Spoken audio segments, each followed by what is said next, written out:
Well, it's the month of June, and it certainly still feels like spring. Um, Springtime is a favorite time of year for me, as many people. I enjoy seeing new life coming from the ground, and you know, getting out and beginning gardening and just being out in nature. Often spring cleaning is something that we as a society do, kind of evaluating things over that long winter. What I wanted to do today is to share a story, an excerpt of a story that is indeed very well known. I can remember my father reading it to me when I was a child in parts.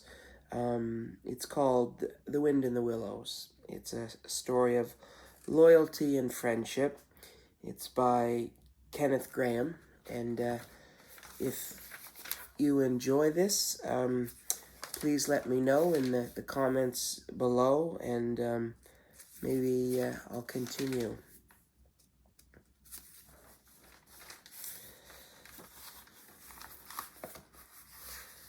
Chapter 1, The Riverbank.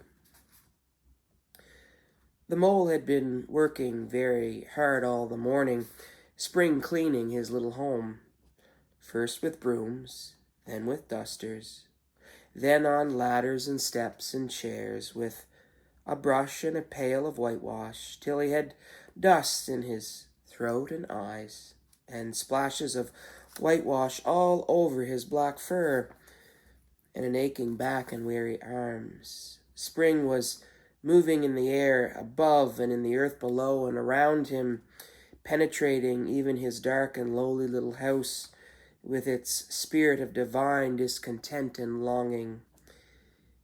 It was small wonder, then, that he suddenly flung down his brush on the floor, said bother and oh bow, blow, and also hang spring cleaning, and bolted out of the house without even waiting to put on his coat.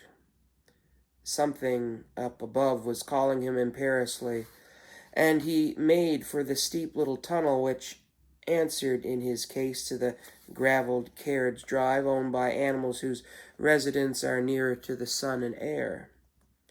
So he scraped and scratched and scrabbled and scrooged, and then he scrooged again and scrabbled and scratched and scraped, working busily with his little paws and muttering to himself, up we go,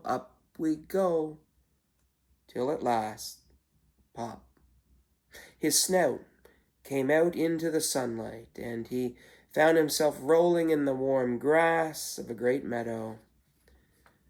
This is fine, he said to himself. This is better than whitewashing.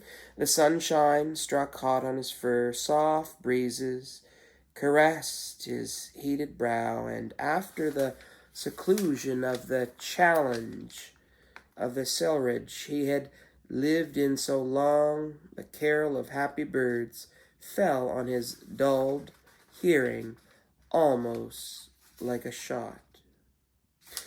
Jumping off all his 4 legs at once, in the joy of living and the delight of spring without its cleaning, he pursued his way across the meadow till he reached the hedge on the further side. Hold up, said an elderly rabbit at the gap. 6 pence for the privilege of passing by the private road. He was bowled over in an instant by the impatient and contemptuous mole, who trotted along the side of the hedge, chaffing the other rabbits as they peeped hurriedly from their holes to see what the row was about. Onion sauce, he remarked jeeringly, and was gone before they could think of a thoroughly satisfactory reply. And then They all started grumbling at each other. How stupid you are! Why didn't you tell him? Well, why didn't you say? You might have reminded him, and so on in the usual way, but of course it was then much too late, as is always the case. It all seemed too good to be true. Hither and thither, through the meadows he rambled busily, along the hedgerows, across the copses, finding everywhere birds, building, flowers, budding, leaves thrusting, everything happy and progressive and occupied. Instead of having an uneasy conscience pricking him and whispering, "Whitewash," he somehow could only feel how jolly it was to be the only idle dog among all the busy citizens. After all, the best part of a holiday is perhaps not so much to be resting yourself as to see all the other fellows busy working. He thought his happiness was complete when, as he meandered aimlessly along, suddenly he stood by the edge of a full-fed river. Never in his life had he seen a river before. This sleek, sinuous, full-bodied animal, chasing and chuckling, gripping things with a gurgle and leaving them with a laugh, to fling itself on fresh playmates that shook themselves free and were caught and held again. All was a shake and a shiver, glints and gleams and sparkles, rustle and swirl, chatter and bubble. The mole was bewitched, entranced, fascinated. By the side of the river he trotted as one trots, one very small, by the side of a man who holds one spellbound by exciting stories, and then, tired at last, he sat on the bank, while the river still chattered on to him, a babbling procession of the best stories in the world, sent from the heart of the earth to be told at last to the insatiable sea. As he sat on the grass and looked across the river, a dark hole in the bank opposite, just above the water's edge, caught his eye, and dreamily he fell to considering what a nice, snug dwelling place it would make for an animal with few wants and a fond of bijou riverside residence, above flood level and remote from noise and dust. As he gazed, something bright and small seemed to trickle down in the heart of it, vanished, then twinkled once more like a tiny star. But it could hardly be a star in which an unlikely situation, and it was too glittering and small for a glowworm. Then, as he looked, it winked at him, and so declared itself to be an eye, and a small face began gradually to grow up round it, like a frame round a picture. A brown little face, with whiskers. A grave, round face, with the same twinkle in its eye that had first attracted his notice. Small, neat ears, and thick, silky hair. It was the water rat. Then the two animals stood and regarded each other cautiously. "Hello, Mole," said the water rat. "Hello, Rat," said the Mole. "Would you like to come over?" inquired the rat presently. "Oh, it's all very well to talk," said the Mole, rather pettishly. He being new to the river and riverside life and its ways, the rat said nothing, but stooped and unfastened a rope and hauled it in, then lightly stepped into a little boat which the Mole had not observed. It was painted blue outside with white trim, and was just the size for two animals, and the Mole's whole heart went out to it at once, even though he did not fully understand its uses. The rat scullied smartly across and made fast. Then he held up his forepaw as the Mole stepped gingerly down. "Lean on that," he said. "Now, then step lively." And the Mole, to his surprise and rapture, found himself actually seated in the stern of a real boat. "This has been a wonderful day," said he as the rat shoved off and took the sculls again. "Do you know I've never been in a boat before in all my life?" "What?" cried the rat, open-mouthed. "Never been in a... You never... Well, What have you been doing, then?" "Is it so nice as all that?" asked the mole shyly, though he was quite prepared to believe it as he leant back in his seat and surveyed the cushions, the oars, the rowlocks, and all the fascinating fittings, and felt the boat sway lightly under him. "Nice! It's the only thing," said the water rat solemnly as he leant forward for its stroke. "Believe me, my young friend, there is nothing, absolutely nothing, half so much worth doing as simply messing about in boats. Simply messing," he went on dreamily, "messing about in boats. Messing. Look out! Look ahead, rat!" cried the mole suddenly. It was too late. The boat struck the bank full tilt. The dreamer, the joyous oarsman, lay on his back at the bottom of the boat, his heels in the air. "About in boats or with boats," the rat went on, composedly picking himself up with a pleasant laugh.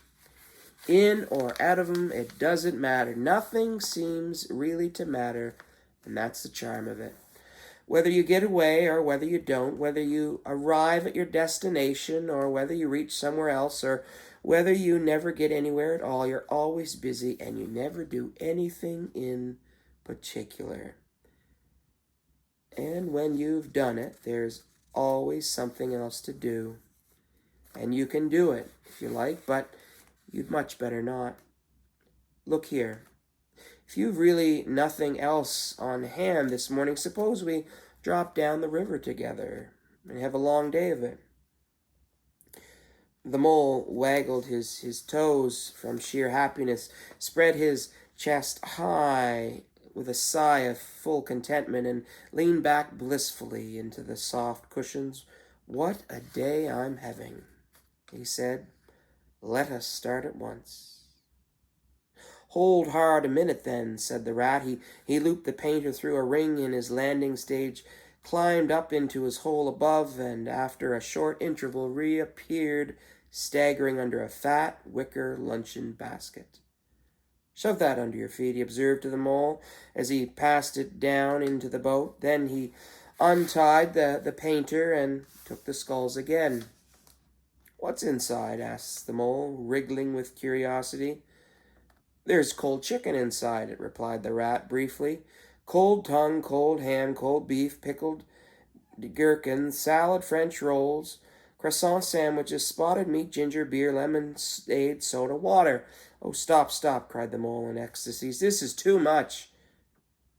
"Do you really think so?" inquired the rat seriously. "It's only what I always take on these little excursions, and the other animals are always telling me that I'm a mean beast and cut it very fine." The mole never heard a word he was saying. Absorbed in the new life he was entering upon, intoxicated with the sparkle, the ripple, the scents and the sounds and the sunlight, he trailed a paw in the water and dreamed long waking dreams. The water rat, like the good little fellow he was, scullied steadily on a forebore to disturb him.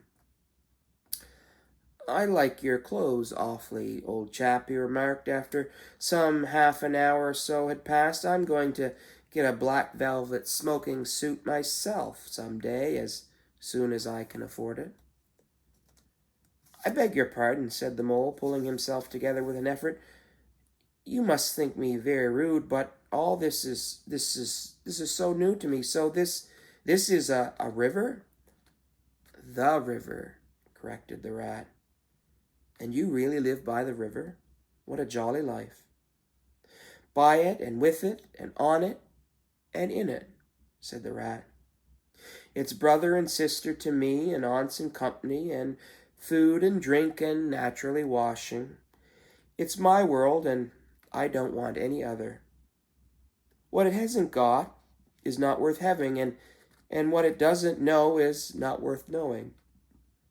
Lord, the times we've had together, whether in winter or summer, spring or autumn, it's always got its fun and its excitements.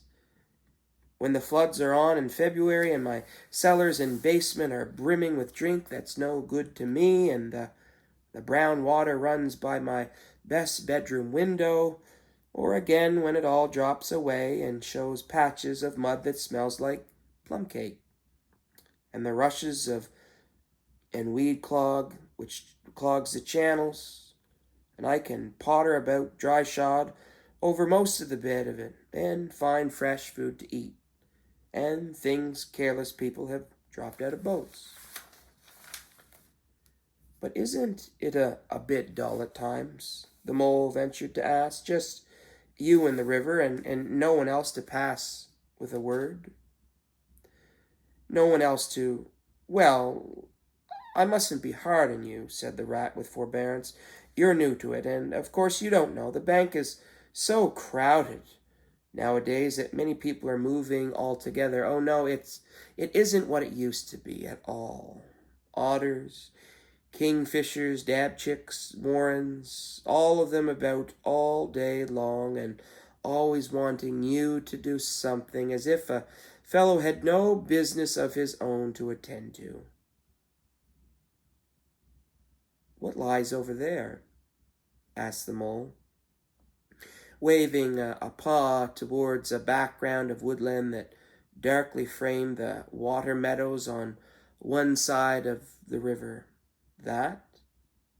Oh, that's just the wildwood, said the rat shortly. We don't go there very much. We riverbankers. Aren't they very nice people in there? Said the mole, a trifle nervously. Well, replied the rat, let me see. The squirrels are all right, and the rabbits, some of 'em. But rabbits are a mixed lot, and then there's Badger, of course. He lives right in the heart of it. Wouldn't live anywhere else either, and if you paid him to do it. Dear old Badger, nobody interferes with him. They'd better not, he added significantly. Why, who should interfere with him? Asked the mole. Well, of course, there are others, explained the rat in a hesitant sort of way. Weasels and stoats and foxes and so on.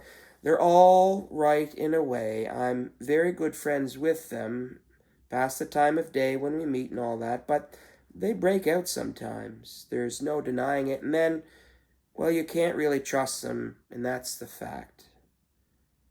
The mole knew well that it is quite against animal etiquette to dwell on possible trouble ahead, or even to allude to it, so he dropped the subject. And beyond the wild wood, again, he asked, where it's all blue and dim, and one sees what may be hills, or perhaps they mayn't, and something like the smoke of towns, or is it only cloud drift? Beyond the wild wood comes the wide world, said the rat, and that's something that doesn't matter, either to you or me. I've never been there, and I'm never going, nor are you either, if you got any sense at all. Don't ever refer to it again, please. Now then, here's our backwater at last, where we're going to lunch.